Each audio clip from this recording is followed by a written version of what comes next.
Matius pasal 8. Mudah-mudahan saudara jangan enak ya, sudah beberapa kali ini Matius 8. Tapi masih ada satu lagi pelajaran yang saya pikir, tapi saya mungkin sudah berhenti saja, tidak akan bahas lagi, yaitu ayat yang terakhir.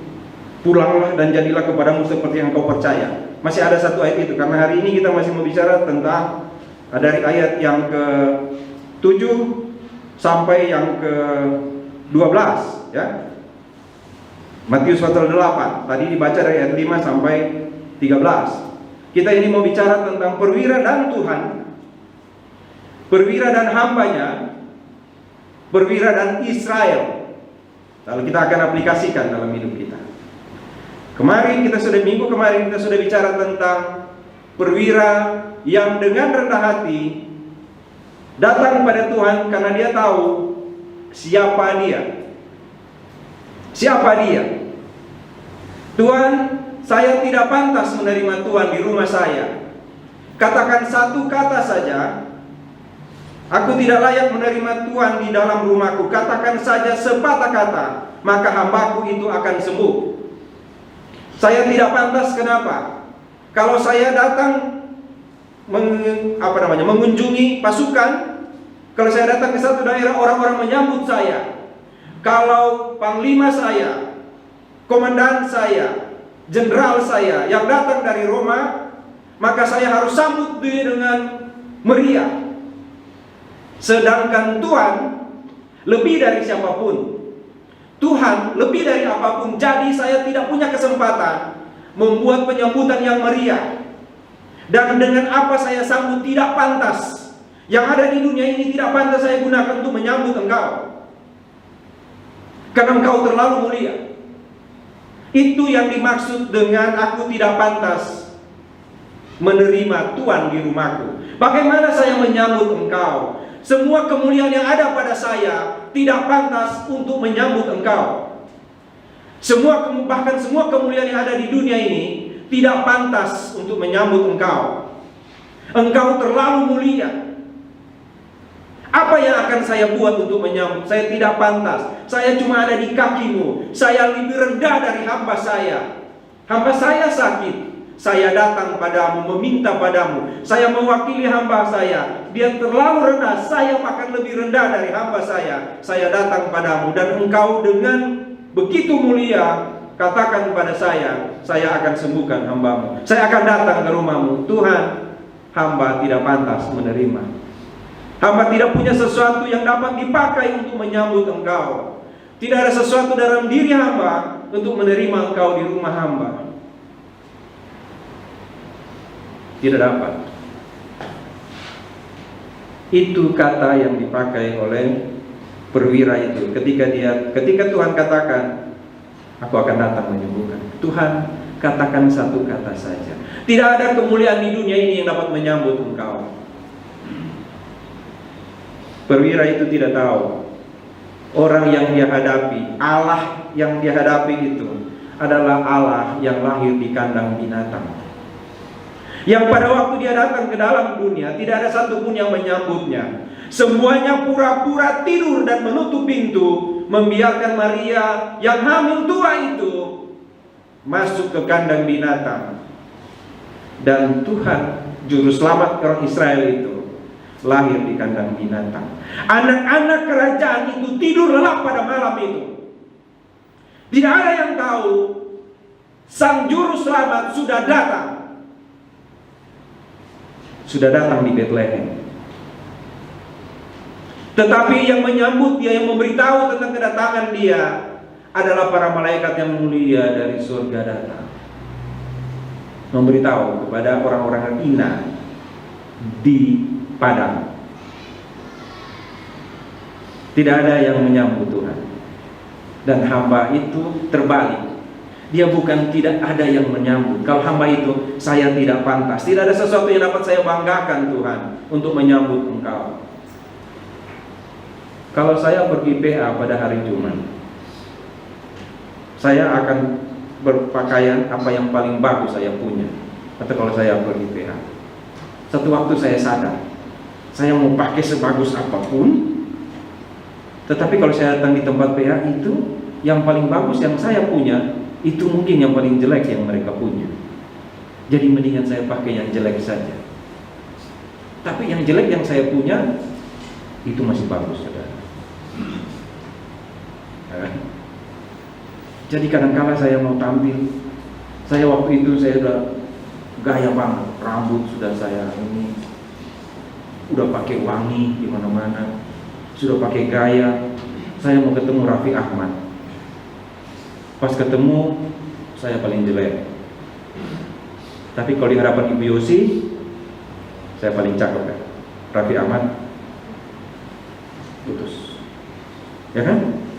Sudah siapkan dengan seindah-indahnya, ketemu dengan yang paling mulia, saudara jadi kere nggak? Jadi ya ampun. Ada nggak yang ke waktu mau jalan datang di cermin mondar mandir sampai 1,5 jam? Acaranya cuma 30 menit.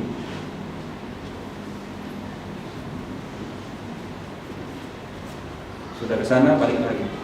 Aduh, balik lagi kan? Pernah begitu? Supaya apa ya? Supaya saudara saya dianggap rapi kan gitu ya? Orang nggak jijik lah kalau gitu. Kata itu nggak bagus ya? Nggak, kok gitu sih? Nggak gitu ya? Tapi selalu aja kita punya kekurangannya. Ya. Jadi mendingan apa adanya aja ya. Adanya itu ya itu. Ya kan? Nah, Pengwira ini dia tahu sekali saya tidak punya sesuatu yang menyambut Tuhan. Apa yang saya bisa banggakan di hadapan Tuhan? Ada? Tidak ada. Tidak ada dapat kita banggakan. Tuhan, bukankah saya sudah melakukan ini? Nggak ada ya? Baru ya Tuhan. Ya, gitu ya. Saudara tahu si perwira? Kalau dia berdiri lalu dia perintah orang, ya kan? Dia perintah prajuritnya, dia bilang di sini kan, saya punya bawahan, sebab aku sendiri seorang bawahan dan di bawahku ada pula prajurit. Jika aku berkata kepada salah seorang prajurit itu pergi, maka ia pergi. Ya. Waktu dia datang kepada Tuhan, atau perwira dulu datang, lalu prajurit datang. Dia bilang begini, prajurit, kamu jaga pos. Dia akan bilang, siap, lalu pergi. Pada waktu selesai dia katakan, selesai waktu itu juga sang prajurit akan bilang, siap, saya pergi. Benar kan? Nggak bisa tunda kan? Karena dia komandan kan?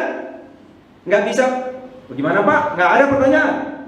Ketika dibilang, jaga pos, dia langsung siap dan langsung jalan. Nggak begini, siap, terus diam terus begini.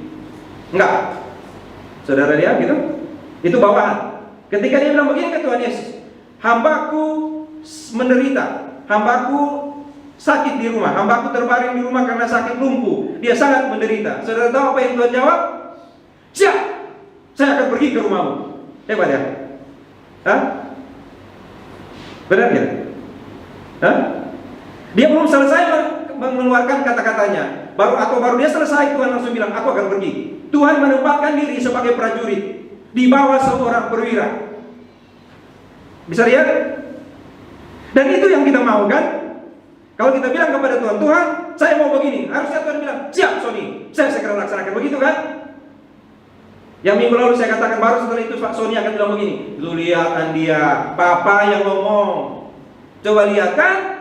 Perwira, anak Tuhan, anak raja. Lihat kalau anak raja ngomong, raja langsung patuh. Ada begitu kan? Enggak ada.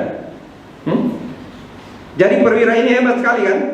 Ketika Tuhan Yesus bilang, saya akan pergi, dia langsung tahu, Tuhan, saya bukan atasan Tuhan.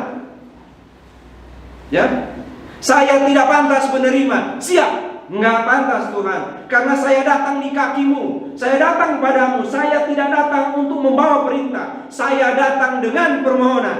Tolong ingat dalam berdoa, kalau kita berdoa pada Tuhan, kita tidak datang dengan perintah, kita datang dengan permohonan. Kalau kita memohon pada Tuhan, jangan menggunakan kata memohon, tetapi di hati memerintah Tuhan. Dosa. Ketika prajurit itu bilang, siap, sekarang yang berdiri di hadapannya adalah Tuhan Yesus. Dan Tuhan bilang, saya akan pergi. Waktu itu dia langsung tahu, tidak pantas ini terjadi. Tidak pantas Tuhan mengatakan pada saya akan pergi. Ya. Nggak pantas. Saudara bisa lihat kan hebatnya prajurit ini kan? Sebenarnya banyak sekali yang kita mau renungkan ini. Cuma udah mau Desember ini masalahnya, ya kan? Sudah mau Desember, jadi khotbahnya mesti jangan prajurit, mulai kandang khotbahnya, ya kan? Domba, apa lagi? Herodes, Pilatus, Herodes, Kaisar Agustus, walaupun bulan Desember, ya kan? Kalau saudara lihat tuh prajurit datang, Yesus datang sebagai prajurit. Yesus cuma bisa bilang begini kepada satu oknum yang luar biasa. Ketika dia bilang saya siap Bapa, itu hanya kepada siapa Tuhan Yesus bilang begitu? Kepada Bapa di surga, ya. Tapi kalau dia bilang begitu kepada seorang perwira, saya akan datang melakukan itu. Apa yang dia lakukan? Apa yang dia bilang? Karena saya datang lebih rendah dari hamba. Saudara lihat, Tuhan Yesus, perwira, hamba. Perwira itu datang di bawah hamba untuk mewakili hambanya datang pada Tuhan. Sekarang Tuhan turun lebih rendah lagi. Tuhan bilang aku akan datang. Adakah orang yang mau bangga kalau Tuhan merendahkan diri seperti itu? Saudara tahu apa yang kita katakan? Dia merendahkan diri, bahkan menjadi seperti hamba. Benar? Dia datang rendah sekali. Tetapi perwira itu tahu diri, sehingga tidak heran kalau Tuhan bilang begini. Setelah Yesus mendengar hal itu, heranlah ia dan berkata kepada mereka yang mengikutinya. Dia bilang kepada mereka, dia bilang, aku berkata kepadamu, sesungguhnya iman sebesar ini tidak pernah aku jumpai pada seorang pun di antara orang Israel. Ya, dia ngomong kepada siapa itu? Orang-orang yang mengikuti dia orang apa? Hah? Orang Manado? Orang mana? Orang Lampung? Orang Pati? Orang Kudus?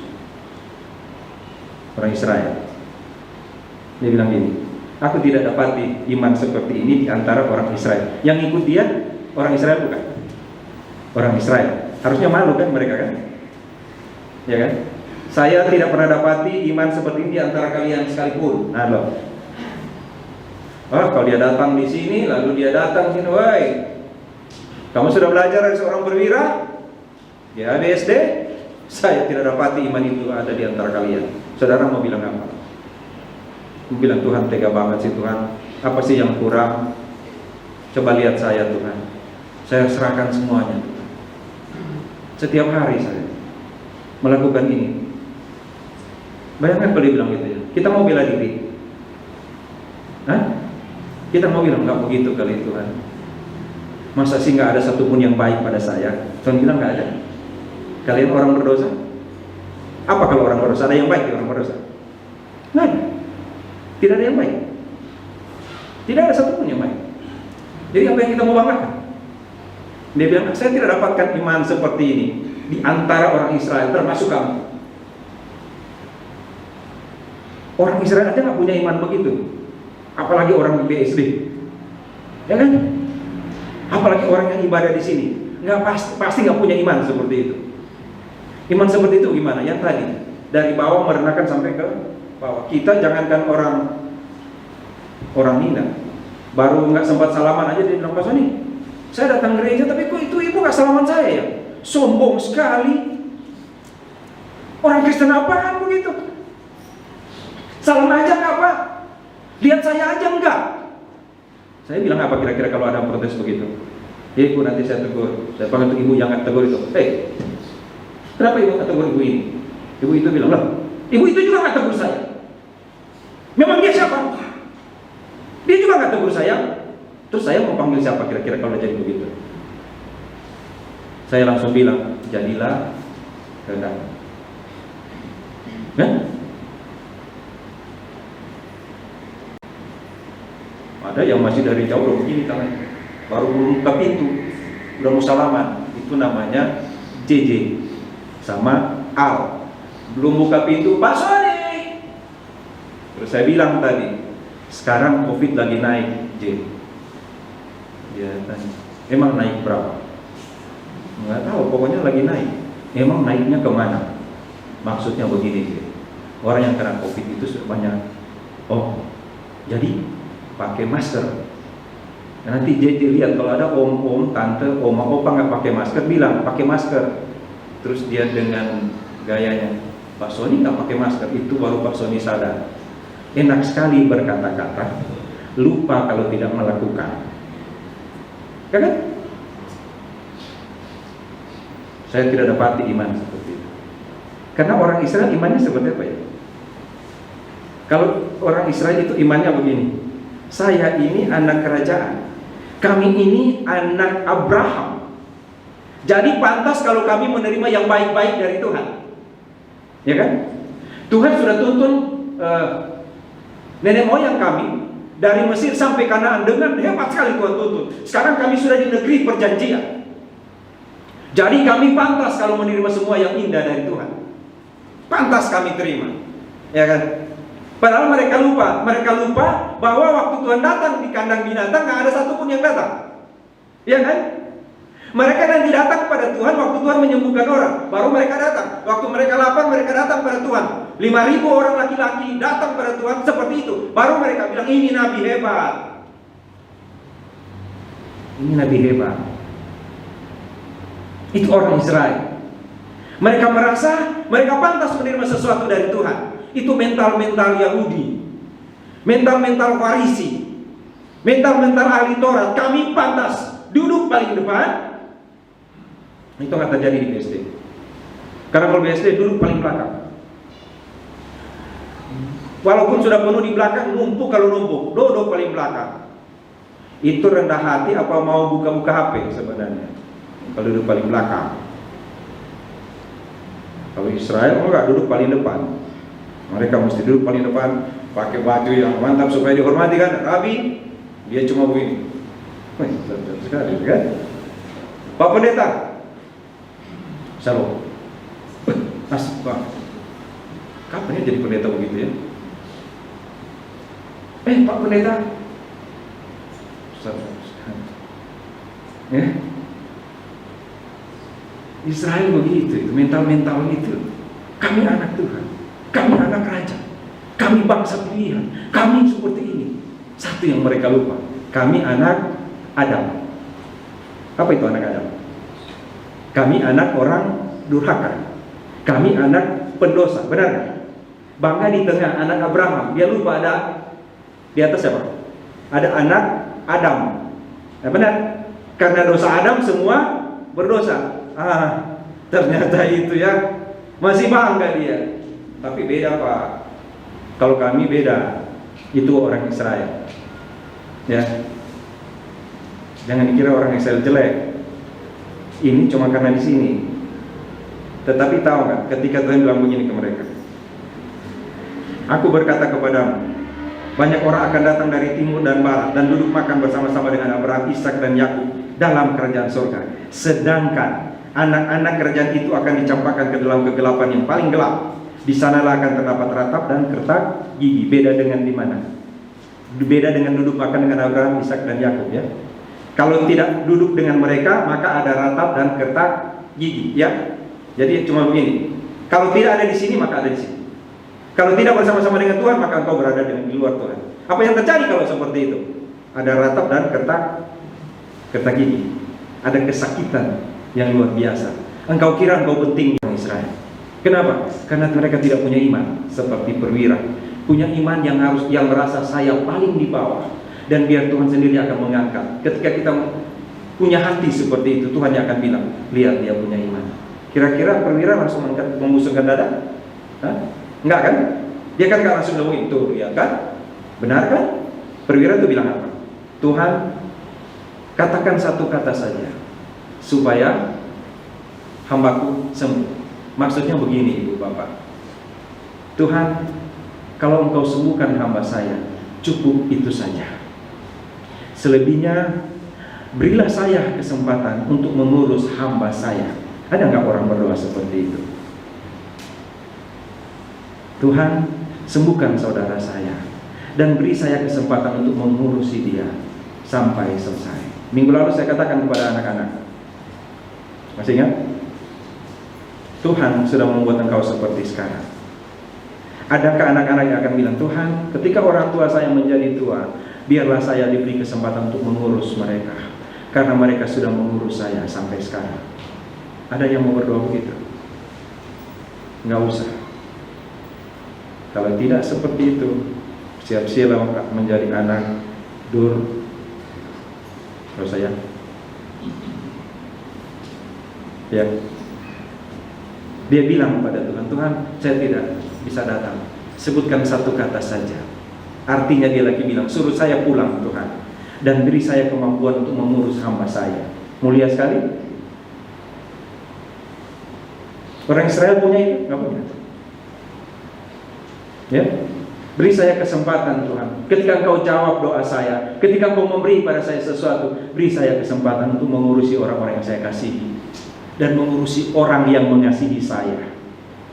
Itu kata yang boleh kita artikan dari apa yang perwira katakan. Orang Israel bagaimana?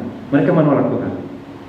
Sehingga pada saat di dalam Kisah Rasul pasal 13, Paulus bilang, karena kamu menolak, maka kami beralih kepada bangsa-bangsa lain. Kalau kamu menolak, karena kamu menolak juru selamat, kami beralih kepada bangsa-bangsa lain. Ya, mereka belum mengerti ketika Tuhan katakan di sini akan datang dari barat dan timur, belum mengerti. Tapi setelah Paulus dipakai Tuhan, baru mereka tahu, oh ternyata ketika Israel menolak juru selamat, Allah pergi kepada bangsa-bangsa lain, dan kitalah bangsa-bangsa lain itu. Sehingga Alkitab katakan, kalau yang pohon asli saja Tuhan abaikan, apalagi cuma ranting, apalagi yang cuma dicangkokkan, boleh sombong kan? Israel saja Tuhan bisa tolak, apalagi kita. Ya, itu yang mesti taruh dalam hati kita. Itu kalau dari Israel. Saya nggak mau, mungkin nanti di PA kalau saya jelasin lebih banyak. Ini yang praktis saja, yaitu ketika si perwira bilang, Tuhan, katakan satu kata saja, saya pulang dan saya akan sampai. Ketika dia sampai di rumah, dia buat hambanya sembuh? Enggak. Pada waktu itu hambanya langsung sembuh, dan dia cuma datang dan bilang, kamu sudah sembuh. Iman siapa yang menyembuhkan itu coba? Iman hambanya, iman si perwira, atau apa? Satu yang jangan dilupakan, bukan soal iman itu, tetapi soal kuasa Tuhan. Kita mau punya iman seperti apa, yang menentukan itu adalah Tuhan. Sehingga tidak ada kebanggaan sama sekali. Tidak ada. Saya bilang di PA kan, kita belajar dari perwira, bukan contoh perwira ini. Belajar tentang kuasa Tuhan. Tuhan yang melihat seorang perwira, bukan dia datang pada Tuhan, tetapi Tuhan datang di Kapernaum. Tuhan datang ke Kapernaum. Apakah kalau Tuhan lagi mengajar di atas bukit, perwira itu akan datang? Belum tentu datang. Tetapi Tuhan tahu ada seorang perwira yang punya iman luar biasa. Dia sudah tahu dari kekekalan, dan dia tahu hambanya sedang sakit. Kalau saya datang, maka pergumulan dia itu akan dia bawa kepada saya, dan saya akan tunjukkan padanya kuasa saya. Dan Tuhan tahu perwira itu akan bilang, balikkan saya ke rumah saya, supaya saya dapat mengurus orang-orang yang kau kasihi. Saudara bisa punya itu? Saudara mau sama-sama berdoa dan bilang pada Tuhan, jika Tuhan berkenan, beri saya kesempatan melayani orang yang saya kasihi. Tetapi yang paling penting, mengasihi orang yang engkau kasihi. Dan jangan pernah berhenti mengasihi. Jangan pernah berhenti mengasihi. Kenapa? Karena kita punya Tuhan yang punya kasih yang kekal. Biar Tuhan yang menilai kita. Karena kalau Tuhan nilai, nggak pernah salah. Jangan seperti Israel yang merasa penting, padahal memang penting mereka, ya kan? Seperti itu, tapi jangan sampai menolak Tuhan. Jangan sampai datang pada Tuhan hanya untuk meminta sesuatu, tapi datang pada Tuhan dan Tuhan akan nilai dia punya iman yang tidak ada di orang lain. Kita bisa? Nggak bisa, saudara. Jadi kenapa saya ngomong ini? Belajar saja. Mau berusaha supaya seperti perwira? Nggak bisa. Yang ada adalah kita punya mata yang sama, ya kan? Tapi beda-beda ya. Tetap dua mata ya. Tapi beda, ada yang sayu, ada yang tajam, ada yang banyak keluar air mata, ada yang nggak pernah keluar air mata. Sama, mata kan sama kan? Sama kan? Tapi beda kan? Setiap orang punya sesuatu dari Tuhan, dan itu mulia. Apapun yang ada pada kita dari Tuhan. Jadi tapi kenapa hidung saya bengkok, Pak? Nggak apa-apa. Kera itu bengkok ke bawah. tapi dia nggak pernah mikir. Yang dia cuma tahu nyanyi-nyanyi kalau di sana Ragunan kan, teriak-teriak. Kita punya sesuatu, tapi saya seperti ini Pak, saya kok nggak bisa? Enggak. Apa yang ada pada kita itu yang Tuhan berikan. Karena yang menilai itu adalah Tuhan. Tuhan yang nilai kita. Dia nilai dari kekekalan. Nggak cuma kita cuma lihat baru 2 hari, semangat sekali dia Pak. Baru 2 hari. Belum tentu hari ke-12. Ya kan? Setelah hari ke-12 dia, ya ternyata, ya ampun, ternyata dia cuma begitu. Belum benar itu, karena belum hari ke-27. Nanti dia naik lagi, begitu kan hidupnya. Jadi salah kan kalau kita menilai kan. Tapi kalau Tuhan nilai selalu benar. Sakit hati nggak kalau orang nilai kepada saudara? Kalau saudara tidak, sudah tampil saudara sudah rasa sudah cukup lagi, lalu orang bilang ini masih jelek gitu, saudara sakit hati? Sakit hati lah, ya kan? Enggak ya? Enggak kalau rohani lagi bagus. Kalau rohani lagi bagus biar orang bilang, kamu apa kamu? Enggak apa-apa itu, ampuni dia. Karena Tuhan mengajar mengampuni. Kalau rohani lagi jatuh, dia baru salah lihat. Ini bagaimana? Ya kan? Baru dia lihat, kita juga langsung bongkar. Karena rohani lagi turun. Nah, punya iman seperti perwira nggak bisa. Nggak bisa. Cuma dia yang seperti itu. Orang Israel aja nggak ada, apalagi orang BSD. Ya kan? Di Israel nggak ada. Apalagi di sini. Jadi di sini imannya seperti apa? Imannya kecil-kecil, ya kan? Saya lihat imannya mana kelihatan di sini, imannya mana iman? Nggak ada iman di sini. Ada anggota jemaat itu nama iman? Nggak ada. Agung nggak ada. Iman nggak ada. Tapi agungnya nggak datang gereja, lupa. Ya kan? Lagi gereja dari rumah, lagi sakit, kita mesti doakan. Biasanya harusnya khotbah tanggal 26, tapi belum bisa. Untuk tanggal 27 yang khotbah Pak Danci, bukan saya. Karena harusnya Pak Danci khotbah 2 minggu lalu, ya kan? Tapi yang bawa makanan tetap tidak dirubah, ya. Bawa yang banyak. Saudara cuma punya apa yang Tuhan beri. Saya cuma punya seperti itu. Kita cuma punya apa yang Tuhan beri. Dan sudah cukup. Ketika orang nilai, kamu kok begitu? Harusnya kan begini. Kita bisa bilang dalam hati saja, ya Tuhan kasih begini, kita mau bagaimana? Ini yang Tuhan kasih ke saya. Pemahaman saya cuma begini, iman saya cuma seperti ini, kehidupan saya cuma seperti ini, tapi saya akan punya hati yang rendah di hadapan Tuhan karena Tuhan yang nilai saya. Dan itu selalu benar kalau Tuhan nilai. Pernah salah? Pernah Tuhan salah nilai? Nggak pernah. Kita yang salah nilai. Karena kita tidak bisa lihat Tuhan, tapi Tuhan selalu lihat kita. Tuhan selalu melihat kita. Dan sebenarnya kita ada di hati Tuhan. Disayangi Tuhan, dikasihi Tuhan. Mau takut? Nggak apa-apa. Tapi selalu ingat ada di hati Tuhan.